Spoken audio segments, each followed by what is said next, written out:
roobkan oo ahaa mid aad u xooggan ayaa saacadihii u dambeeyay ka daayay magaalada Gaalkacyo ee xarunta gobolka Mudug iyo deegaanada ku xiran kaas oo ahaa mid dadka iyo dunyaduba ay ku diirsadeen. roobkan oo socday muddo saacadaha ayaa dhinaca kale saameyn ku yeeshay isku socodka qaybo ka mid ah xaafadaha magaalada Gaalkacyo ee xarunta gobolka Mudug kadib markii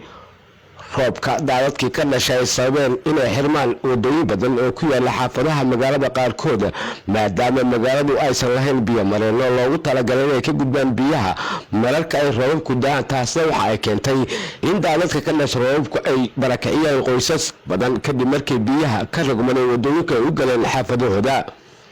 xaafada Garsoor ee magaalada Gaalkacyo oo aan booqday maanta qaybo kamid ah oo ay saameeyeen daadadka ka dhashay roobka xalay iyo saaka ka daayay Gaalkacyo ayaa waxa qoysas ku nool ay ahaayeen kuwa qaarkood ku barakacay guriyihii ay ka noolaayeen halka kuwa kale ay ku guda jireen sidii ay guryahooda uga saari lahaayeen biyaha ku soo rogmadeen iyagoo isticmaalaya matooro biyaha ay kaga bixiyaan biyaha guryahooda ku rogmaday taas oo saameyn weyn ku yeelatay deganaanshaha guryahooda. inkastoo aan wax weyn laga qaban dhibaatada biyaha roobku ay u geysteen qoysaska ku nool xaafada Garsoor oo intooda badan uu saameeyay roobka ayaa haddana waxaa jira dadaallo u waday maamulka degmada Gaalkacyo oo gacan ka helaya kambaniga Oshaaka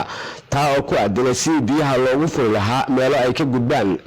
maamulka degmada Gaalkacyo ee Galmudug ayaa isagoo hore u ballan qaaday in ay wax weyn ka qaban doonaan dhibaatooyinka ka dhasha daadadka robabka balse weli maamulku kuma guuleysan wax ka qabashada dhibaatooyinkaasi marka laga reebo isku dayo aan xoog badnayn oo maamulku sameeyay isaga oo kaashanaya qaybaha bulshada magaalada Gaalkacyo iyo kambaniga Oshaaka isagu gacan weyn ka siiyay maamulka degmada fulinta wadooyin iyo sameynta wadooyin cusub kuwaas oo aan qaarkood lahayn meelo biyuhu ka gudbaan. taasina waxay noqotay caqabad ku soo laabata shacabka magaalada Gaalkacyo kadib markii wadooyinka maamulku sameeyay biyihii ka rogmaday ee shacabka gudahoodii u galeen. Cabdirasaaq Maxamed Axmed, warbaahinta qaranka Soomaaliya, Gaalkacyo.